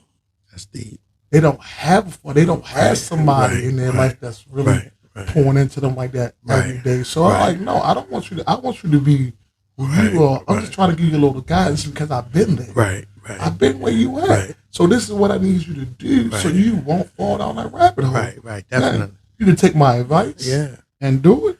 Prayerfully, you take my advice. One thing my son told me something, and it kind of hurt me. Mm-hmm. When I thought about it, I'm like, dude, he said, I don't want to be like you. And I'm like, be better than me then. Be better than me then. How about that? But the people that know me, that know my son, that know he's my son, like, yo, your father got something going on. Like, yo, you better, like, I already know. That dude ain't telling you nothing. Yeah. He's not misleading you. Yo, because where he work at, that's my homeboy's restaurant. And all the people I grew up with, that I worked with Phillips at, knows me, knows he's my son. Always telling that stuff, man. Yeah. Like, yo, your father, like one of the dudes that used to coach with him, like, yo, your father got something real good. You better hop on that train. Yeah. Like, I have so many influences, the people that I test, the people that I coach. Yeah. I coach a senator's daughter. Mm-hmm. I coach a guy that worked, daughter that he worked for the, he's a manager for the Ford dealership. Yeah. Like, yo, your son need a job, tell him to come on. Yeah. Yeah. Like, so, he don't know how much influence I have to help him. Yeah. But he's like, I want to do it on my own. I'm like, all right, go ahead and do it on your own. Yeah. But, and that's an unfortunate thing, though, Stevie, man. Like my youngest daughter is 25, right? And we're blessed. And the position that she's in is a blessing by the grace of God, right? But just the generation, for whatever reason, they don't want to learn from our mistakes. Right. And I'm gonna be honest with you. We was the same way. Right? Because my grandmother used to say to me, she used to be like, "Man, you don't believe it stink until you smell it." Right. You know that's what our parents my grandmother, and I'd be like, "Grandma, you know what I mean?" Right. Right. And sometimes you had to really have it mushed in your face to know, and that's an unfortunate thing. Yeah, you know what I mean. And that's what I'm doing right now. It's an unfortunate thing. I would prayerfully, our children will just start to heed. And I think the message. And I think that's like what you go back to what you said earlier about what you like what the preacher said. Right. A boy can't understand a man. Yeah, a boy can't understand a man. Yeah, a boy cannot understand a man. You hear me? No matter what, as a man, I'm telling you. Boy can't understand him. And I don't even care your age. Right. You got to grow up and have some type of responsibilities. Some people accountable for you. Right. You know what I mean? You might even have to have some vices or some ups and downs, some highs and lows that you've experienced that make you turn around and be like, I had to go home and tell my father as a young man. I met my wife at 22. I had to and got married at 25. I had to go home and tell my daddy, I apologize to you. I apologize to you. I got a better understanding. Right. You know what I mean? And before my dad passed away, my father also shared what I wanted to hear and what all boys want to hear from their fathers. Man, I'm proud of you. Right. You know what I mean? Like the band that you've become. Mm-hmm. You know what I mean? So, you know, it went that way. But I'm going to tell you, like, a couple of things, Steve. Something that you said, like, even when we talk about our why. What you doing right here, I think about God willing, I don't have any grandkids. We don't have any grandkids right now. I got one on the way. One on the way. Congratulations, right? My stepdaughter about to happen. I think about this, like 20 years from now, 30 years from now, it could be somebody, grandchild or whatever, right? And they could say, if we're not still here, or even if we are, if they could just say, what kind of father was, or what kind of grandfather was Cornell? You know what I mean? Right. What kind of daddy did you have? What kind of stepdad did you have? Right. And they could be like, I ain't even got to tell you. Let me pull up one of his videos. Right. Let's go to his YouTube page. Right. Let's look at his social media. Let's pull up. Google his name. You know what I mean? Yeah. Like stuff like that. Like I do what I'm doing and what you're doing. I do it with that intent as well. Right. You know, like this right here is recorded history. Right. We shaping and writing our own narrative. Right. You know what I mean, Steve? Mm-hmm. So like it's done with that purpose and intent, man. All of that like is a why for me. But I'm gonna tell you what I shared with you about being on the radio and all that. Mm-hmm. I was 30. 50 now. Wow. In my early 30s. Yeah, I'm completely, you know what I mean? Wow. If creating and giving the same opportunity now, it'd be a totally different approach. I would ask her what I was supposed to say before I said anything.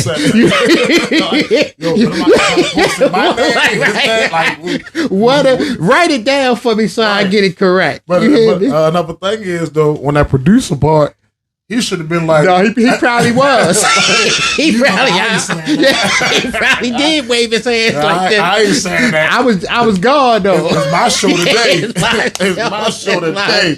It's my show, bro. It's my show today. My bad. Son. My bad. I ain't doing that. He probably did. I'm certain he did. It's my show. That's probably why they asked me to stop coming out there. My show today, dude. My bad, y'all. I apologize. I don't be meaning no harm.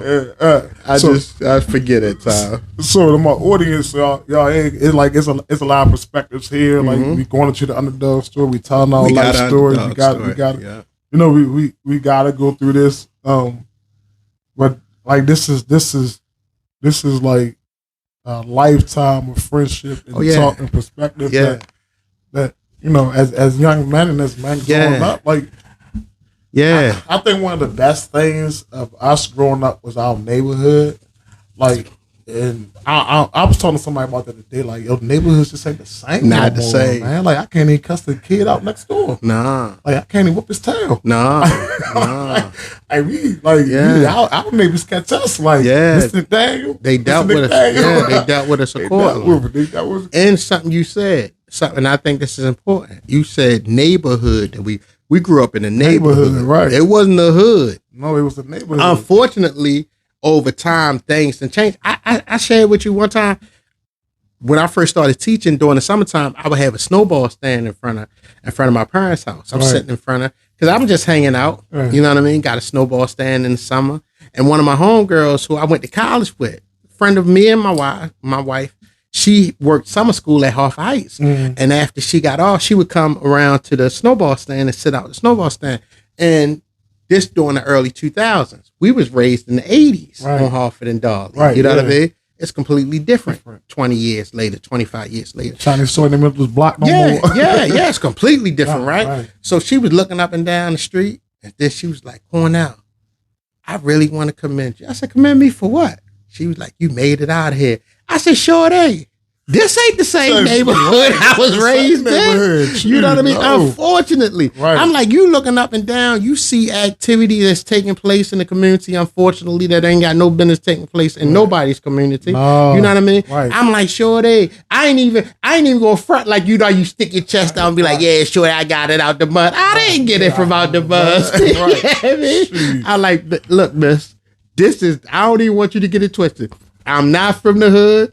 I'm not hood. You know what I mean? Like, we were raised in a community. Right? Mr. and Mrs. Tate. All of them. Mr. Story, the elders, all of them. They took care of us. They took care of us. And it was a continuous expectation. What Miss Laverne expected of you in the house. When we left out the house, what my parents expected of me in the house. When we left out, the community expected the same thing. You know, like it was times where we might be walking and Mr. Tate will look and be like, see you in the group and be like, man, where you going at? No, man, come here. Sit right here. Right. And then you be like, yo, y'all go ahead. Right. I'm going to sit right here. Sit right here. Right. You know what I mean? Mr. Tate said, sit down. Sit down. I'm going to sit down. Y'all, you ain't coming. Nah, we already know where y'all going. Yep. Y'all about to go get in some trouble. Yep. I'm going to stay right here. Right. Tell me about the trouble y'all got in when y'all get back. Yeah. I don't know if you remember this, right? So, I used to call the Cobras. Oh, yeah. we had a look. We called ourselves the Cobras. Yeah, I remember that. I think it wasn't that the sign. That was the L. We L something. No, the Cobra, the Firebird transaction. We was the Cobras. We would get the jackets. All of that. We had the clubhouse around home. We were kids, man. Yeah, man. We were kids. I told her when you was over at my house when we was talking, you was the only dude I knew had a skateboard. Right. And we ain't know how to ride the skateboard. On a knee. We on a knee. Kick and push. That's what like you make fiasco for real. We on the knees pushing the skateboard. Yo, I had this car that you lift up the front of the hood, you push the button, and then you remember that car? Plate? Yeah, I remember. Yeah, you hit the button of the car to do this.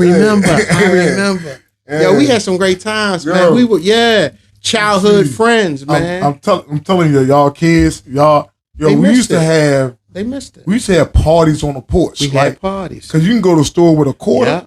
And come back with a lot of, man, we used to have parties. We mix our popcorn and red hot chips. Everybody got a little hug. But a little juice. A little huggy. That was going to put you on we had a party. And you ain't put nothing to it, keep going. You ain't invited to the party. We had a great time, man. So look. We had a great time. This is my childhood friend, man. And I'm going to tell you what's wild. Because look. Nick Green, right? Nick called me, man, about a month or so ago.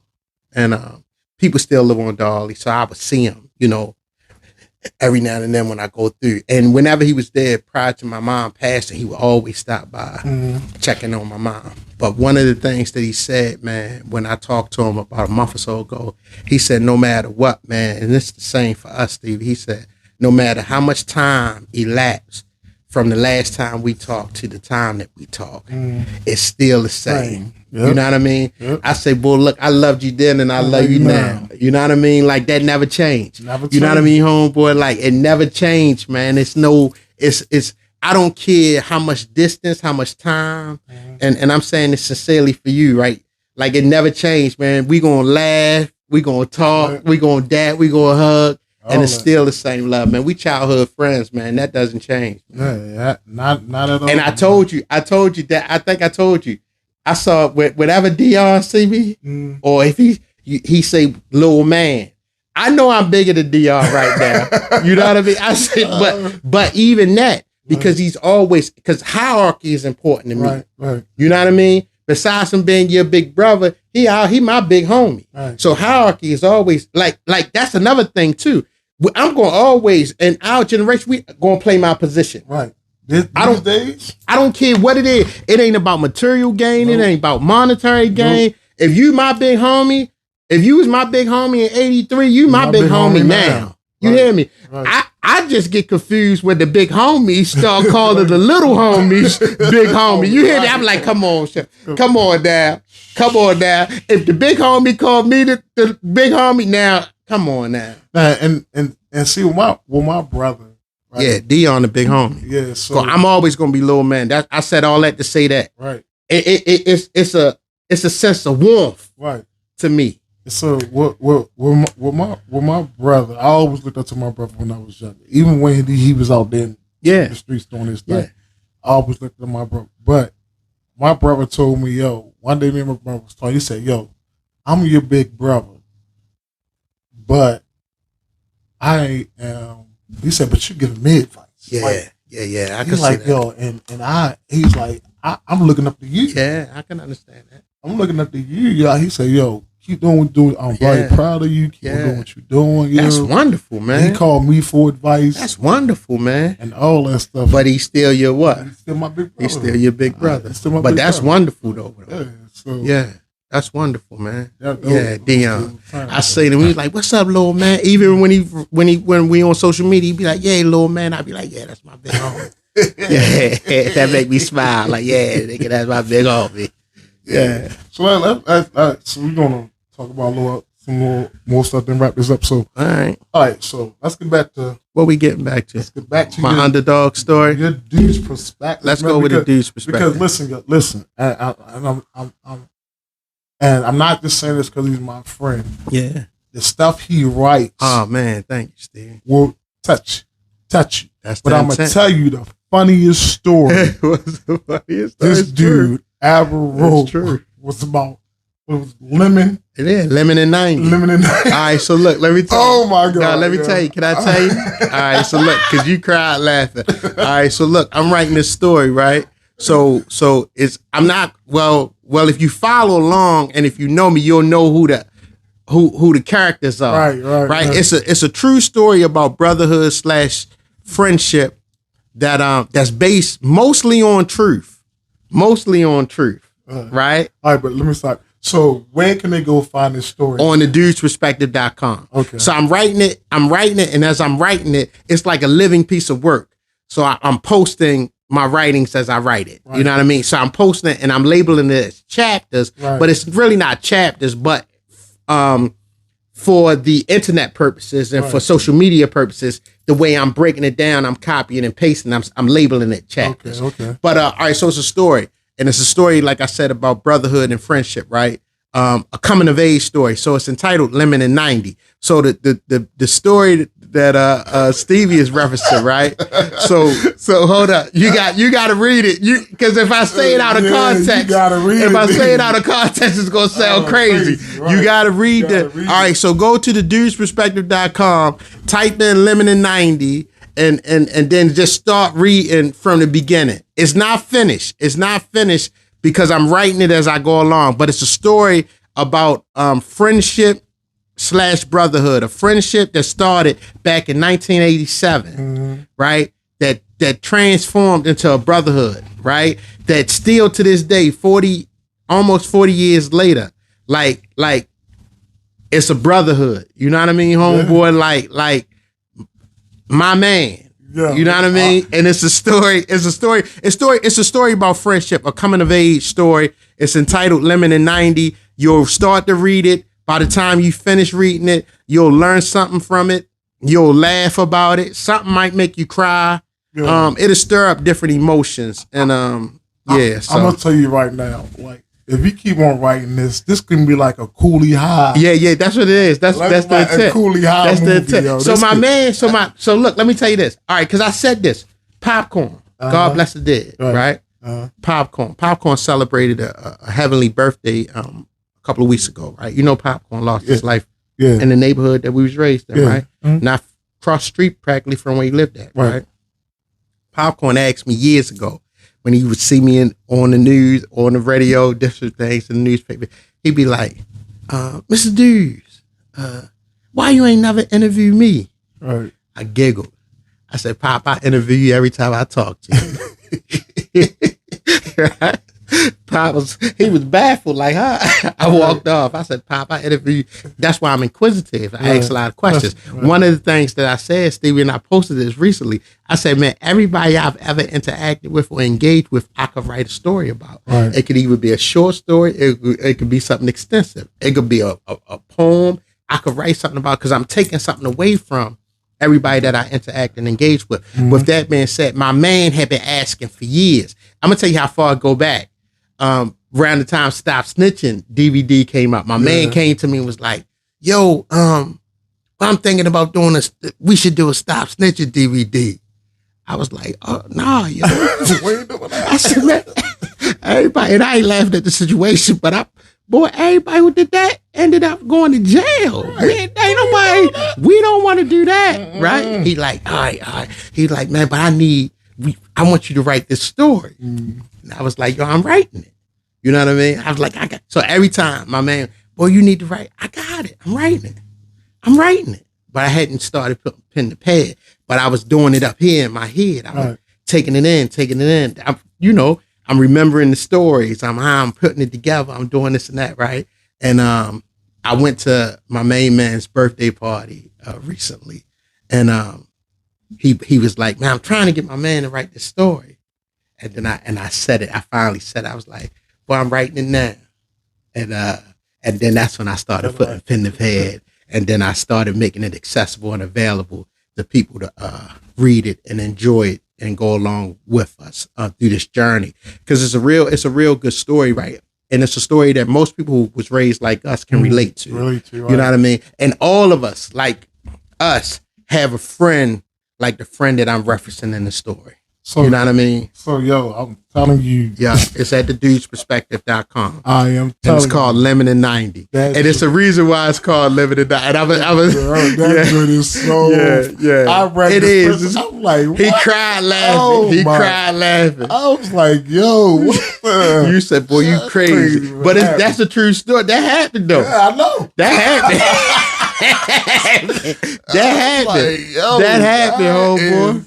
Crazy, that happened, though. But let me tell you something about this friend, though.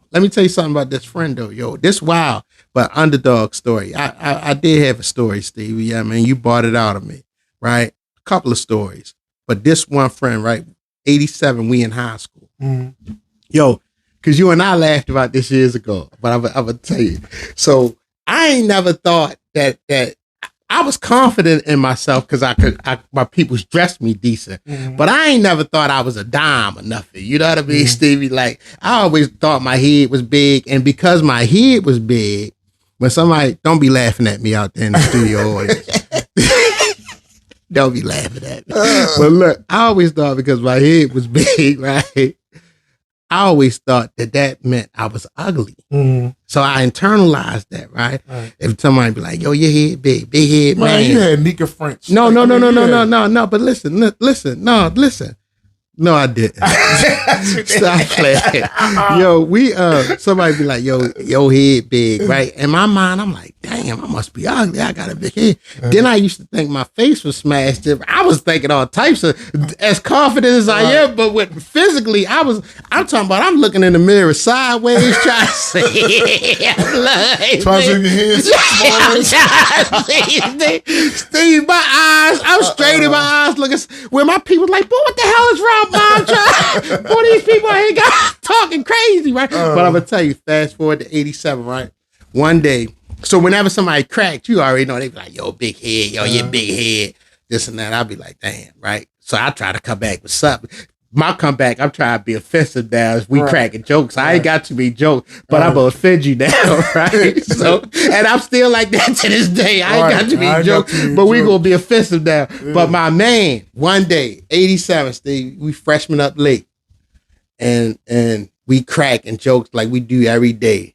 And he said something about, and I was like, yo, the only thing I can muster up to say, I said, man, at least I ain't ugly.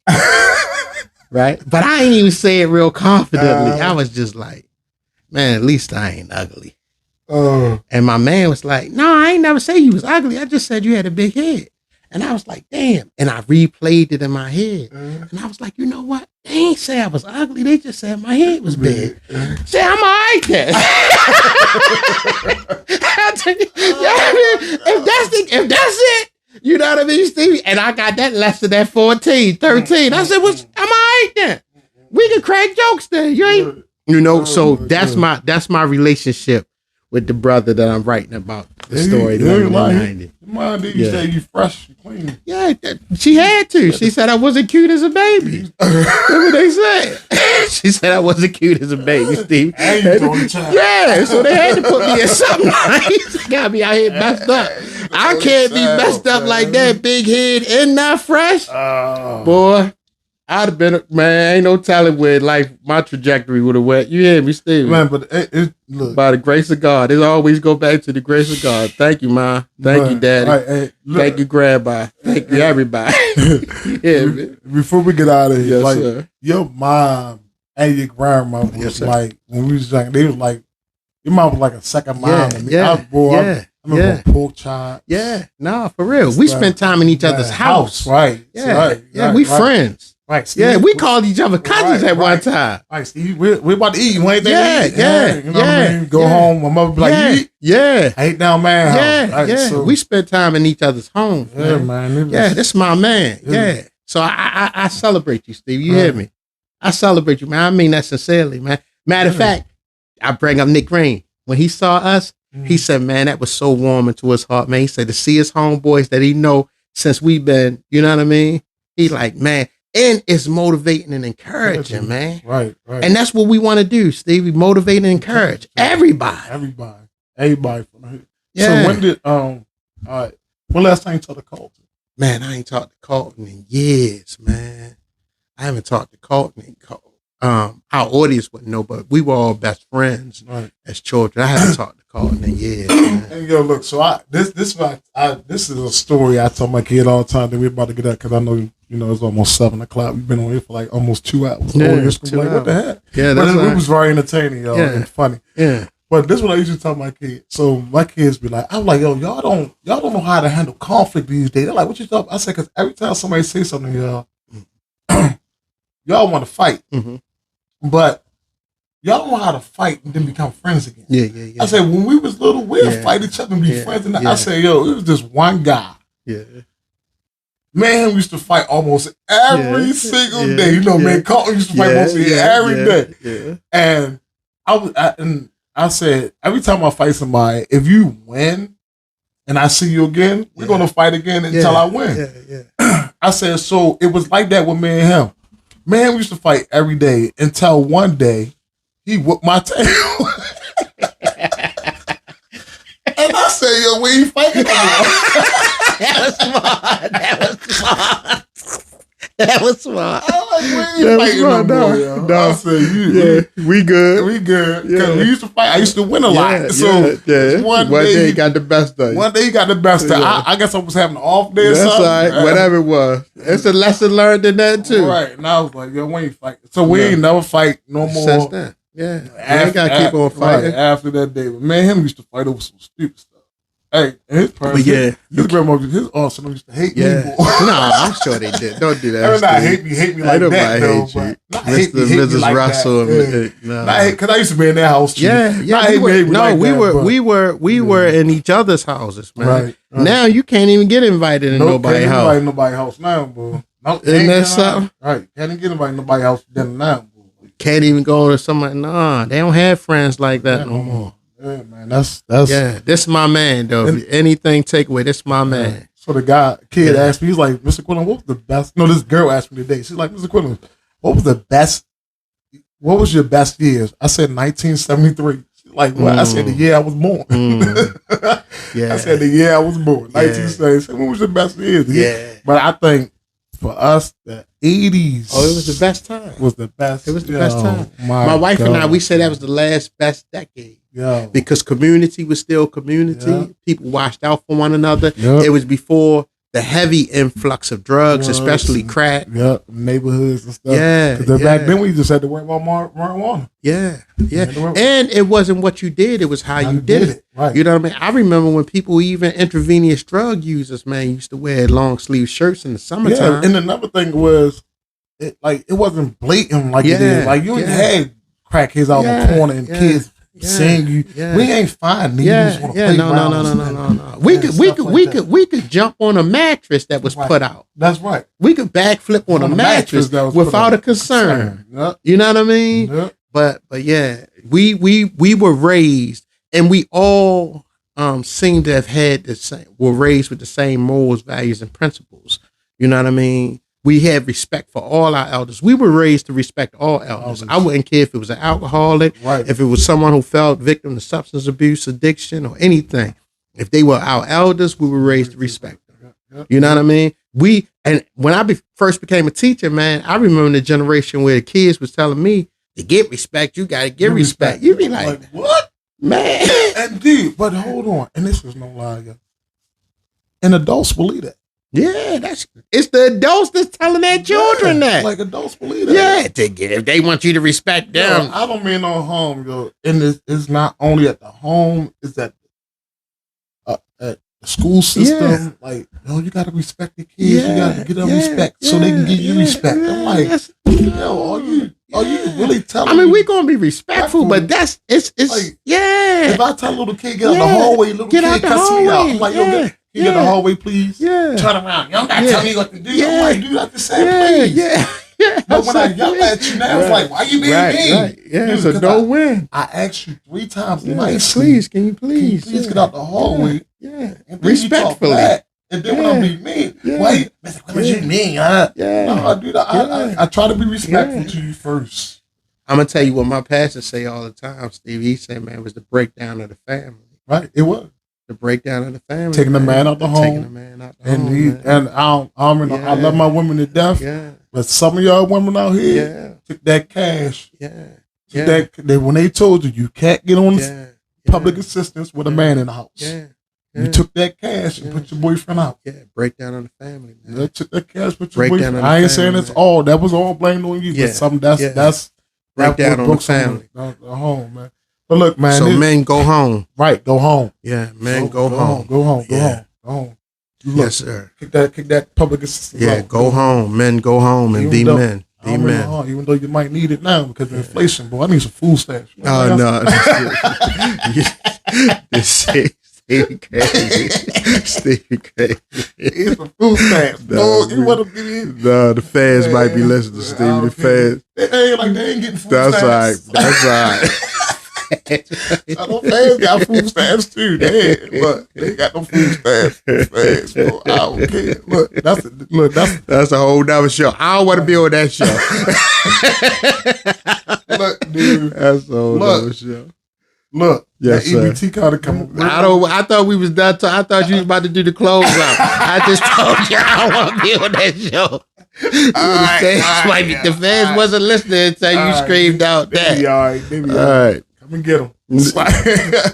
All right, y'all. Look, we had fun today. I told you we was gonna be a little off, but we still. It's something good in here. Right, still something good in here. You'll get something out of this, man. But just and they gonna laugh too. You're gonna laugh. You're gonna have fun. But look, it's the end of the show. Remember, every underdog has their day, man. Yeah. Look, follow us.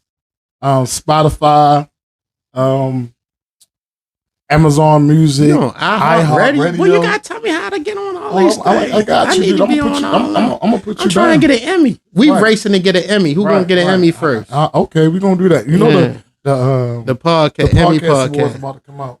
We racing to see who's gonna get a podcast award first. We gonna celebrate either or. Yep, we're gonna celebrate that. And then you can find me on YouTube at Coach Q. I'm on Instagram. Boy, you doing it? Right. You got them slick logos and all that. Shoot. Well, you doing it. Trying to. You know, you ain't trying. You even doing it or you not. In the back of the wall right here. We got something like that? No, look. So you see the picture right there, right? Let me turn around. So, that picture in the middle. Have no fit. A lot of my girls signed that for me, and that was my 9th grade team, my JV team. When I was at IND. Okay. And then IND closed down. So that was like the last JV team that I had at IND. So they signed that for me. And then the girls on the prom pictures, the senior pictures, that's the ones that went to college to play basketball. Okay. Some of them. But on that wall, I'm going to try to get my logo pasted on that wall. You're not going to try. You're going to get it. Yeah, I'm going to get my logo pasted on that wall. That's cute. And turn this into my little studio for my podcast. We about to get money. Money. But yeah, so there's some Emmys, podcast Emmys and stuff. Yeah, right. We're getting all that. So this TheDewsPerspective.com. Google my name. I'm Cornell Dews. Right. I wanted to say that. I ain't never said that. Google my name. I'm Cornell. I hope they find something good. I hope they don't Google my name. Don't Google my name. You might find that story we didn't talk about. When I hit those 32 points. Come on, man. You keep on. It's time to go, y'all. When I hit that 32 Come points. on, man. All right. This a wild dude, y'all. I hope y'all know this a wild Look, this could be a part 2 of this. Yeah, anytime. Let me know. Hey, KG and Paul Pierce, y'all got nothing on us. No, not at all. Let you know. Yeah. But look, I don't know nothing about Well, I do know a little bit about it. We're going to play against one another. We're going to video record that too. What? Play against? Man, I ain't playing against no Kevin Garnett. Me. Oh, you Me and you going to play against one another. We can put it to rest so I can show them why I was telling you couldn't get picked up on nobody's team back in 85. I got to put some biofreeze on my knees. Put some biofreeze on your knees. We going to shoot jumpers. We ain't going to play D. All jumpers. Yeah. All jumpers. All right, guys. Thank you for joining us for this long period, man. We had some fun. Yeah, and we can go another 5 days on this podcast. We could. All right, people. It's been a pleasure. Right. Every underdog has his day, man. League of dreams. Sir. Be positive. Love each other. Thanks. Yes, sir. Indeed. Thanks for being here. Yeah, thank you.